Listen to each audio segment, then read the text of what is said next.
For the repair of the Hyundai UVT controller, the following procedures were necessary: replacement of various electronic components and general cleanup of the unit. For testing, we add an adjustable power supply and a spare moving coil to the controller's output. By adjusting the power supply, we see that the unit responds accordingly.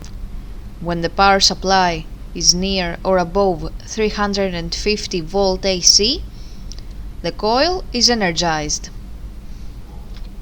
When we adjust the power supply to about half of the nominal value, meaning at about 220 volt AC power supply, the coil de-energizes. It is now clear that the UVT controller is working successfully and is ready to be delivered to the customer.